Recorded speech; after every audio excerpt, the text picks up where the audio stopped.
नमस्कार, मैं हूं देवेंद्र कुशवाहा। IBN भारत के इस खास बुलेटिन समाचार दुनिया में आपका स्वागत है। समाचार दुनिया में दुनिया भर की अहम खबरों पर होगी बात, लेकिन सबसे पहले डालते हैं सुर्खियों पर नजर। पीएम मोदी का कर सुधार, आयकर दाताओं को मिले 3 बड़े अधिकार। पीएम मोदी का ऐलान, ईमानदार टैक्स पेयर को मिलेगा सम्मान। मोदी का मंत्र, ईमानदार करदाताओं के लिए बेहतर हो तंत्र। रूस की वैक्सीन पर उठे गंभीर सवाल, लंदन के एक प्रोफेसर का बयान, रसिया का ऐसा करना है शर्मनाक, रूस ने नहीं दिया कोई साइंटिफिक डेटा। ट्रंप प्रशासन का ऐलान, H-1B वीजा में मिलेगी कुछ छूट, कुछ लोगों को मिलेगा लाभ। बेंगलुरु में उपद्रवियों पर सरकार हुई शक, उपद्रवियों से करेगी नुकसान की भरपाई। कर्नाटक मंत्री CT रवि का बयान, हिंसा की पहले से बनाई गई थी योजना। पूर्व राष्ट्रपति प्रणब मुखर्जी की हालत गंभीर, मुखर्जी के हेल्थ पर है डॉक्टर्स की नजर। खत्म हुआ कांग्रेस का सियासी संकट, कल होगा प्रोटेस्ट, गहलोत सतर्क, नहीं लेना चाहते कोई रिस्क। विधायक मामले में सीएम योगी के निर्देश पर निलंबित हुआ थानाध्यक्ष, थाने के बाहर पुलिस के खिलाफ जमकर हुई नारेबाजी। राजस्थान के बाद अब पंजाब में कांग्रेस की बड़ी टेंशन, प्रताप सिंह बाजवा ने कैप्टन के खिलाफ खोला मोर्चा। इन तमाम अहम खबरों में कुछ खबरों पर करेंगे चर्चा, लेकिन सबसे पहले कवर स्टोरी पर करते हैं बात। ईमानदार टैक्स पेयर्स को प्रोत्साहन और कर प्रणाली में पारदर्शिता बढ़ाने के लिए प्रधानमंत्री नरेंद्र मोदी ने आज एक नए और खास प्लेटफॉर्म की शुरुआत की। इस प्लेटफॉर्म का नाम transparent taxation honouring the honest दिया गया है। इस अवसर पर पीएम मोदी ने कहा है कि गुलामी के दौर से चले आ रहे देश के टैक्स सिस्टम में अब काफी बदलाव किए गए हैं और यह प्लेटफॉर्म 21वीं सदी के टैक्स सिस्टम की शुरुआत है। इस प्लेटफॉर्म में और क्या खास है, जानिए इस रिपोर्ट में। सरकार का दखल होगा कम से कम। प्रधानमंत्री ने बताया कि 2012-13 में जितने टैक्स रिटर्न्स होते थे और उनकी स्क्रूटनी होती थी, उनमें काफी कमी आई है, क्योंकि हमने टैक्स पेयर्स पर भरोसा किया है। और अब ईमानदार का सम्मान होगा, क्योंकि एक ईमानदार टैक्स पेयर राष्ट्र निर्माण में भूमिका निभाता है। पीएम मोदी ने कहा कि आज से शुरू हो रही नई व्यवस्थाएं, नई सुविधाएं मिनिमम गवर्नमेंट मैक्सिमम गवर्नेंस को आगे बढ़ाती हैं। इससे सरकार का दखल भी कम होगा। करोड़ों टैक्स पेयर्स होते थे परेशान। पीएम ने प्लेटफॉर्म की शुरुआत करने के साथ ही कहा कि देश के साथ छल करने वाले कुछ लोगों की पहचान के लिए बहुत लोगों की परेशानी से गुजरना पड़ा। छल करने वाले कुछ लोगों की वजह से करोड़ों ईमानदार टैक्स पेयर्स को भी परेशान होना पड़ता था। ऐसे में 60 गार्ड की व्यवस्था बन गई, जिसके कारण ब्लैक व्हाइट का उद्योग बढ़ा। पहले 10 लाख का मामला भी अदालत में चला जाता था, लेकिन अब हाई कोर्ट, सुप्रीम कोर्ट में जाने वाले मामले की सीमा 1 से 2 करोड़ की गई है। अब फोकस अदालत से बाहर ही मामलों को सुलझाने पर है और टेक्नोलॉजी की वजह से देश के किसी भी हिस्से का अधिकारी अब केस की जांच कर सकता है। प्लेटफॉर्म के जरिए 3 बड़े सुधार। टैक्स सिस्टम में पारदर्शिता लाकर पीएम मोदी ने टैक्स पेयर्स को 3 सौगात दिए हैं। इनमें फेसलेस अपील और चार्टर शामिल हैं। फेसलेस असेसमेंट इलेक्ट्रॉनिक मोड में होता है। इनमें टैक्स पेयर को किसी टैक्स अधिकारी के सामने होने की या किसी इनकम टैक्स ऑफिस जाने की जरूरत नहीं होती, जबकि इससे पहले स्क्रूटनी वाले मामलों में असेसमेंट प्रक्रिया के दौरान करदाता को कई बार टैक्स अधिकारियों के चक्कर लगाना पड़ता था, जो कि भ्रष्टाचार की भी वजह बनता था और खासकर ज्यादा रकम वाले मामलों में ऐसे आरोप लगते थे। लेन देन के जरिए मामले को निपटाने की कोशिश हो सकती थी, लेकिन फेसलेस असेसमेंट में यह रास्ता बंद हो जाएगा। टैक्स पेयर्स चार्टर, अगर आसान भाषा में समझें तो ये चार्टर एक तरह का लिस्ट होगा, जिसमें टैक्स पेयर्स के अधिकार और कर्तव्य के अलावा टैक्स अधिकारियों के लिए भी कुछ निर्देश होंगे। इसके जरिए करदाताओं और इनकम टैक्स विभाग के बीच विश्वास बढ़ाने की कोशिश की जाएगी और इस चार्टर में टैक्स पेयर्स की परेशानी कम करने और इनकम टैक्स अफसरों को जवाबदेही तय करने की व्यवस्था भी होगी। इस समय दुनिया के सिर्फ 3 देशों में ही यह सिस्टम लागू है, जो कि अमेरिका, कनाडा और ऑस्ट्रेलिया है। फेसलेस अपील की सुविधा इस साल 25 सितंबर को दीनदयाल उपाध्याय की जयंती के अवसर पर शुरू होगी। इस सुविधा के द्वारा भी भ्रष्टाचार और मनमानी को रोकने की कोशिश की जाएगी। इस सिस्टम के जरिए टैक्स पेयर्स की अगर कोई शिकायत है तो उसे इसके लिए रैंडम तरीके से चुने गए अफसर के पास अपील का अधिकार होगा। ये अफसर कौन है, इसके बारे में किसी को जानकारी नहीं होगी। आयकर दाता को इसके लिए किसी भी दफ्तर के चक्कर लगाने की जरूरत नहीं होगी। News desk, IBN Bharat. Cover story के बाद रुख करते हैं देश दुनिया की उन खबरों की ओर जिनसे है आपका सीधा सरोकार, जिनको बता रही हैं हमारी सहयोगी शगुफ्ता और प्रिया वाजपेयी। नमस्कार, मैं हूं प्रिया वाजपेयी। नमस्कार, मैं हूं शगुफ्ता खान। हम दोनों आपको बताएंगे देश दुनिया की कुछ महत्वपूर्ण खबरें। रूसी वैक्सीन के रजिस्ट्रेशन दस्तावेजों के सामने आया है कि सिर्फ 38 लोगों ने ट्रायल में हिस्सा लिया था। ये ट्रायल सिर्फ 42 दिन चला और रूसी सरकार ने ट्रायल के तीसरे चरण को लेकर कोई जानकारी साझा नहीं की है। दस्तावेज बताते हैं कि 38 वॉलंटियर्स में वैक्सीन लेने के बाद 144 तरह के साइड इफेक्ट्स देखे गए हैं। WHO समेत दुनिया भर के वैज्ञानिकों ने रूसी वैक्सीन स्पुतनिक V पर गंभीर सवाल खड़े किए हैं। रूसी सरकार का दावा है कि हल्के बुखार के अलावा कोई साइड इफेक्ट्स नहीं दिखे, जबकि दस्तावेज बताते हैं कि 38 वॉलंटियर्स में 144 तरह के साइड इफेक्ट्स देखे गए हैं। एक रिपोर्ट देखिए।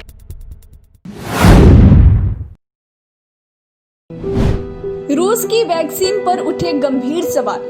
रूस ने भले ही दुनिया की पहली कोरोना वायरस वैक्सीन बनाने का ऐलान कर दिया हो और कई देशों ने इसे खरीदने का ऑर्डर भी दे दिया हो, लेकिन इसके कारगर और सुरक्षित न होने पर सवाल अब भी बने हुए हैं। इस वैक्सीन का रजिस्ट्रेशन के दौरान रूसी सरकार ने जो दस्तावेज पेश किए हैं, उनके मुताबिक इस वैक्सीन के सुरक्षित होने पर ही सवाल खड़ा हो गया है। दस्तावेजों से जो सबसे अहम जानकारी मिली है, उसके मुताबिक वैक्सीन कितनी सुरक्षित है, इसे जानने के लिए क्लिनिकल स्टडी पूरी ही नहीं हुई है। WHO समेत दुनिया भर के वैज्ञानिकों ने रूसी वैक्सीन स्पुतनिक V पर गंभीर सवाल खड़े किए हैं। डेली मेल की एक खबर के मुताबिक ट्रायल के नाम पर 42 दिन में मात्र 38 वॉलंटियर्स को ही इस वैक्सीन की डोज दी गई थी। इसके अलावा ये भी सामने आया है कि ट्रायल के तीसरे चरण पर रूस कोई जानकारी देने के लिए तैयार नहीं है। WHO ने भी ये सवाल उठाया है। रूसी सरकार का दावा है कि हल्के बुखार के अलावा कोई साइड इफेक्ट नहीं दिखे, जबकि दस्तावेज बताते हैं कि 38 वॉलंटियर्स में 144 तरह के साइड इफेक्ट देखे गए हैं। ट्रायल के 42वें दिन भी 38 में से 31 वॉलंटियर्स इन साइड इफेक्ट से परेशान नजर आ रहे थे। तीसरे ट्रायल में क्या हुआ, इसकी जानकारी तो दस्तावेजों में दी ही नहीं गई। वैक्सीन पर उठे हैं ये सवाल। बड़ा सवाल ये है कि रूस ने वैक्सीन से जुड़ी जानकारियां अभी तक WHO के साथ साझा नहीं की है, इसलिए संगठन ने शक जाहिर किया है कि रूस ने वैक्सीन बनाने के लिए तय दिशा निर्देशों का पालन नहीं किया है और इसलिए वह जानकारी नहीं देना चाहता है। रूस का दावा है कि वैक्सीन ट्रायल के जो नतीजे सामने आए हैं, उनमें बेहतर इम्यूनिटी विकसित होने के प्रमाण मिले हैं। किसी वॉलंटियर में निगेटिव साइड इफेक्ट नहीं देखने को मिले हैं। हालांकि सच तो ये है कि जिन लोगों पर इस वैक्सीन का ट्रायल हुआ है, उनमें बुखार, शरीर में दर्द, शरीर का तापमान बढ़ना, जहां इंजेक्शन लगा वहां खुजली होना और सूजन जैसे साइड इफेक्ट नजर आए। इसके अलावा शरीर में ऊर्जा महसूस न होना, भूख न लगना, सिर दर्द, डायरिया, गले में सूजन, नाक का बहना जैसे साइड इफेक्ट कॉमन थे। यूनिवर्सिटी कॉलेज लंदन के प्रोफेसर फ्रेकायज बेलेक्स कहते हैं, रशिया कैसे करना शर्मनाक है, यह बेहद घटिया फैसला है। ट्रायल की गाइडलाइंस का नजरअंदाज करके वैक्सीन को बड़े स्तर पर लोगों को देना गलत है। इंसान की सेहत पर इसका गलत प्रभाव पड़ेगा। जर्मनी के स्वास्थ्य मंत्री जेस स्पान के मुताबिक रशियन वैक्सीन की पर्याप्त जांच नहीं की गई है, इसे लोगों को देना खतरनाक साबित हो सकता है। वैक्सीन सबसे पहले बने, इससे ज्यादा जरूरी है यह सुरक्षित हो। रूस ने नहीं दिया कोई साइंटिफिक डेटा। आपको बता दें कि खुद रूसी राष्ट्रपति पुतिन ने माना है कि जब उनकी बेटी ने वैक्सीन का शॉट लिया तो उसे भी बुखार हो गया था, लेकिन वह जल्द ही ठीक हो गई। पुतिन ने दावा किया है कि मेरी बेटी के शरीर में एंटीबॉडीज बढ़ी। हालांकि इस दावे को भी सच साबित करने के लिए कोई सबूत नहीं दिया गया है। रूस ने अब तक वैक्सीन के जितने भी ट्रायल किए हैं, उससे जुड़ा साइंटिफिक डेटा पेश नहीं किया। सिर्फ रूस कह रहा है वैक्सीन सुरक्षित है, दुनिया भर में जारी वैक्सीन के ट्रायल से संबंधित डेटा रोज शोध कर रही टीमें सार्वजनिक कह रही है। WHO को इस टीमों की प्रगति की पल पल की जानकारी है, लेकिन रूस ने ऐसा नहीं किया है। सिर्फ रूस के रक्षा मंत्रालय ने एक बयान जारी कर कहा है कि वैक्सीन सुरक्षित है। इसके पक्ष में कोई डेटा भी नहीं दिया गया। WHO ने कहा कि रूस ने वैक्सीन बनाने के लिए तय दिशा निर्देशों का पालन नहीं किया है। ऐसे में इस वैक्सीन की सफलता और सुरक्षा पर भरोसा करना मुश्किल है। वैक्सीन उत्पादन के लिए कई गाइडलाइंस बनाई गई हैं। जो टीमें भी ये काम कर रही है उन्हें इसका पालन करना ही होगा। WHO ने अपनी वेबसाइट पर क्लिनिकल ट्रायल से गुजर रही 25 वैक्सीन की लिस्ट दी है, जबकि 139 वैक्सीन अभी प्री क्लिनिकल स्टेज में है।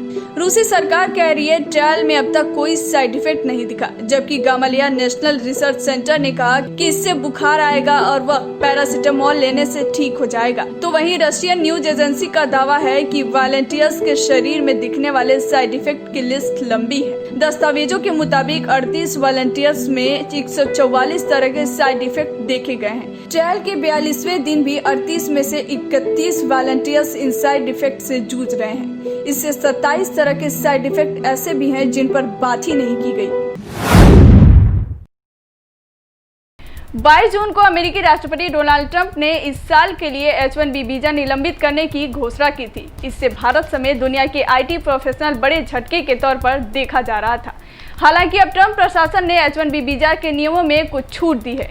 क्या है वह छूट और क्या भारतीय को मिलेगा फायदा, एक रिपोर्ट देखिए।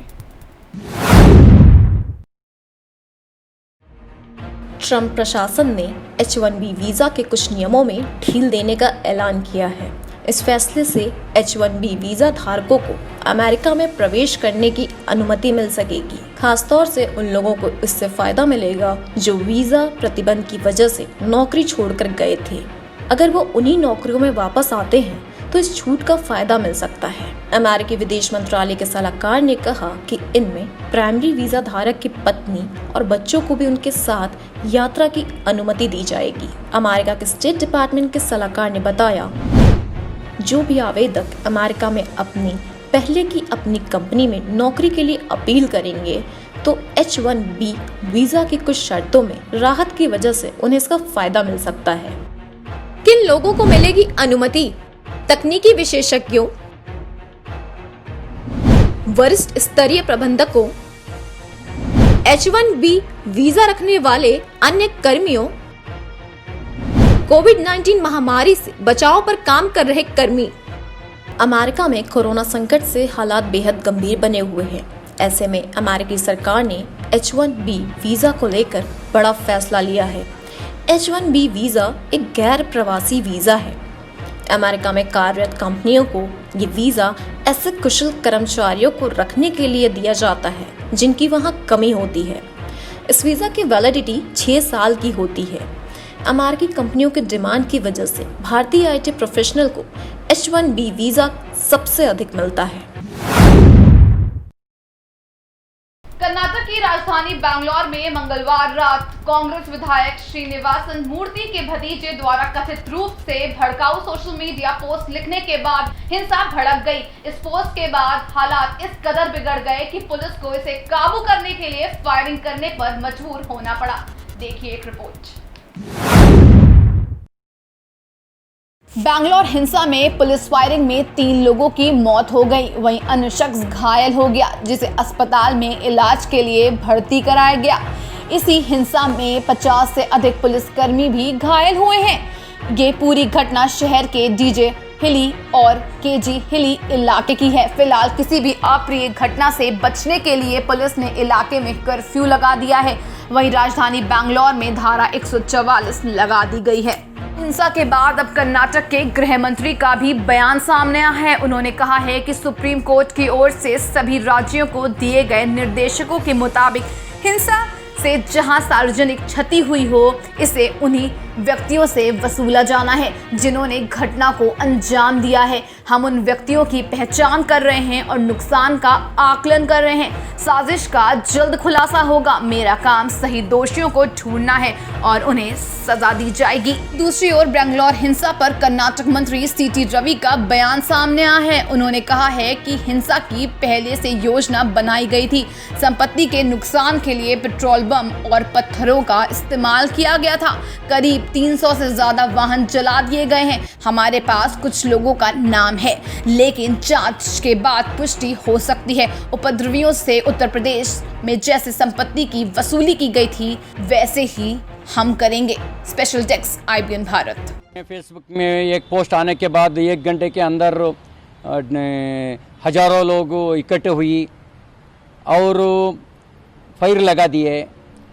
आग लगा के बाद 200-300 व्हीकल डैमेज कर दिए। MLA घर भी डैमेज कर दिया है।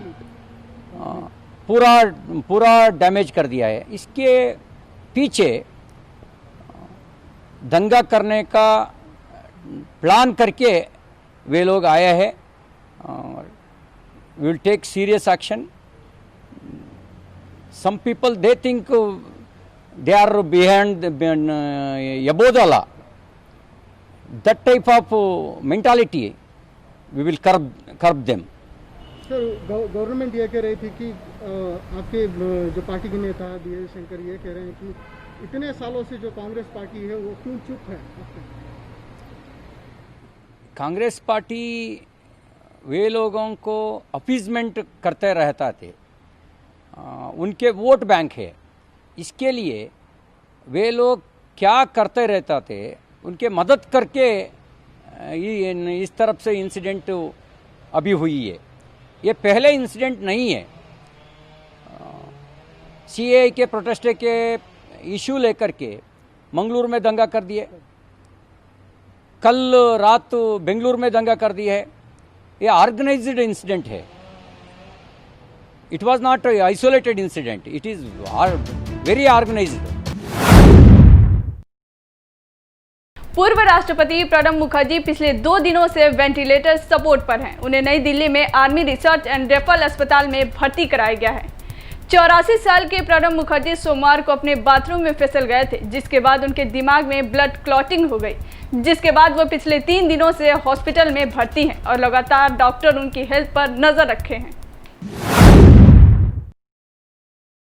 इसी बीच प्रणब मुखर्जी की हेल्थ पर नया अपडेट आ रहा है कि उनकी हालत में तीसरे दिन भी कोई सुधार देखने को नहीं मिल रहा है। आज सुबह गुरुवार को सेना के रिसर्च एंड राइफल अस्पताल ने उनकी स्थिति को लेकर जानकारी साझा की है। मुखर्जी ने हेल्थ अपडेट में बताया कि पूर्व राष्ट्रपति की सेहत में आज सुबह से कोई बदलाव देखने को नहीं मिल रहा है। वह अचेत हैं और फिलहाल वेंटिलेटर सपोर्ट पर हैं। इसके साथ ही साथ प्रणब मुखर्जी की सेहत को लेकर अफवाहें भी फैल रही हैं, जिसका उनके बेटे अभिजीत मुखर्जी ने खंडन किया है। हेल्थ अपडेट के बाद अब पूर्व राष्ट्रपति प्रणब मुखर्जी के बेटे अभिजीत मुखर्जी ने ट्वीट किया, मेरे पिता श्री प्रणब मुखर्जी भी जीवित हैं और हेमोडायनामिक। उनके इस ट्वीट के बाद से ही सोशल मीडिया पर फैल रही अफवाहों पर विराम लग गया है। वहीं दूसरी ओर प्रणब जी की बेटी ने शमिष्ठा ने भी उनकी सेहत को लेकर उड़ रही अफवाहों पर नाराजगी जताई है। शमिष्ठा ने ट्वीट किया, मेरे पिता के हालत के बारे में अफवाहें झूठी हैं। सभी से अनुरोध है, खासकर मीडिया से, कि वह मुझे कॉल ना करे क्योंकि मेरे फोन पर अस्पताल से मेरे पिता की सेहत के अपडेट्स आ रहे हैं। Special desk IBN Bharat. देश दुनिया की अहम खबरों के बाद करेंगे राज्यों की बात। उत्तर प्रदेश, राजस्थान और पंजाब में क्या रहा खास? इन राज्यों के मुख्यमंत्रियों ने क्या किया आज, जानते हैं समाचार दुनिया में योगेश पांडे से। उत्तर प्रदेश के अलीगढ़ में भारतीय जनता पार्टी के विधायक के साथ थाने में हुई मारपीट के मामले में मुख्यमंत्री योगी आदित्यनाथ ने बड़ी कार्रवाई की है। सीएम योगी के निर्देश के बाद संबंधित थानाध्यक्ष को निलंबित कर दिया गया है। साथ ही ASP ग्रामीण का तबादला किया जा रहा है। सीएम योगी ने इस मामले में IG अलीगढ़ से कल तक रिपोर्ट उपलब्ध कराने के निर्देश भी दिए हैं। दरअसल बुधवार को अलीगढ़ के थाना गोंडा परिसर में इगलास से भाजपा विधायक राजकुमार सहयोगी और थानेदार आपस में भिड़ गए। विधायक का आरोप है कि एसओ सहित तीन दरोगाओं ने उनके साथ मारपीट करते हुए कपड़े फाड़ दिए। वहीं एसओ का कहना है कि विधायक ने थाने में आते ही गाली गलौज की। विरोध किए जाने पर उन्होंने हाथ उठा दिया। अलीगढ़ सांसद और कई विधायकों ने थाने आकर पुलिस अफसरों से नाराजगी जताते हुए आला कमान और सरकार को पूरे मामले से अवगत कराया। आपको बता दें कि गोंडा थाना क्षेत्र के विहिप कार्यकर्ता रोहित व उनके भाई के साथ कुछ दिन पहले मारपीट हुई थी। इस मामले में सलीम आदि के खिलाफ मुकदमा भी दर्ज करा दिया गया था। 3 दिन बाद पुलिस ने सलीम पक्ष की तरफ से भी तहरीर के आधार पर मुकदमा दर्ज कर लिया। बुधवार को इगलास विधायक राजकुमार सहयोगी थाना गोंडा पहुंचे। क्रॉस एफआईआर क्यों और किसके कहने पर दर्ज हुई के मुद्दे पर विधायक और थानेदार अनुज सैनी के बीच तीखी झड़प हो गई। विधायक का आरोप है कि थानेदार और 3 दरोगा ने बहस के दौरान उन पर हमला बोला और मारपीट की, जिससे उनके कुर्ते के बटन भी टूट गए। वहीं थानेदार ने भी विधायक और समर्थकों पर मारपीट करने का आरोप लगाया। इसी बीच विधायक से बदसलूकी की खबर लगते हुए अलीगढ़ सांसद सतीश गौतम, बुरोली विधायक दलवीर सिंह, खैर विधायक अनूप प्रधान व पार्टी के तमाम भाजपा कार्यकर्ता पहुंच गए। कार्यकर्ता के साथ मारपीट के मामले में इगलास विधायक थाने आए थे, जहां उनके साथ अभद्रता की गई, जाति सूचक शब्द कहे गए, उनके कपड़े फाड़ दिए गए। यह किसी कीमत पर बर्दाश्त नहीं किया जाएगा। पंजाब में शराब कांड को लेकर मुख्यमंत्री कैप्टन अमरिंदर सिंह के खिलाफ कांग्रेस के पूर्व प्रदेश अध्यक्ष प्रताप सिंह बाजवा और शमशेर सिंह दूलो ने मोर्चा खोल रखा है।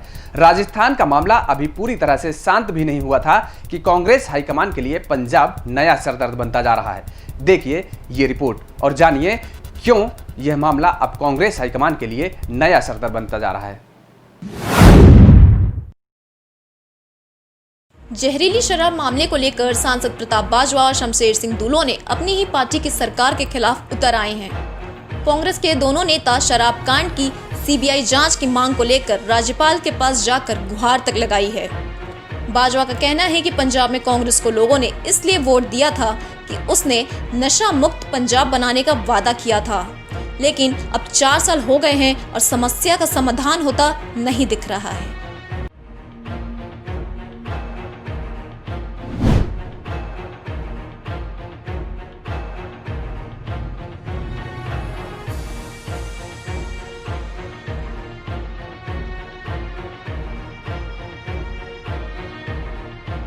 प्रताप सिंह बाजवा पार्टी शीर्ष नेतृत्व से सीएम अमरिंदर सिंह से लेकर कांग्रेस प्रदेश अध्यक्ष सुनील जाखड़ को हटाने की मांग कर रहे हैं। बाजवा का कहना है कि मैंने आला कमान से कहा है कि अगर आप कांग्रेस को पंजाब में जिंदा रखना चाहते हैं तो लीडरशिप बदलिए। मुख्यमंत्री ने बाजवा की सुरक्षा सेवा में कार्यरत पंजाब पुलिस के जवान और एस्कॉर्ट्स गाड़ियां वापस लेने के आदेश जारी कर दिए हैं। वहीं सुनील जाखड़ ने आला कमान को चिट्ठी लिखकर बाजवा और दूलो को पार्टी से निकालने की मांग की है। ऐसे में कांग्रेस शीर्ष नेतृत्व ने कैप्टन और बाजवा के बीच विवाद सुलझाने का जिम्मा प्रदेश प्रभारी आशा कुमारी को सौंपा है।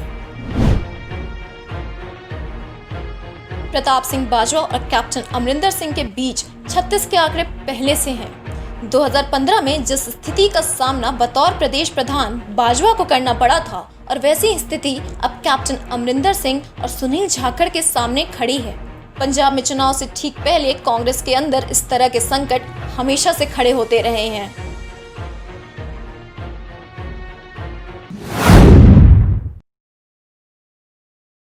राजस्थान में सचिन पायलट को अपनी ही सरकार के खिलाफ बगावत के चलते लगभग महीने भर से जारी सियासी संकट के बादल छटने के साथ ही राजनीति में जादूगर माने जाने वाले अशोक गहलोत एक बार फिर विजेता बनकर उभरे हैं।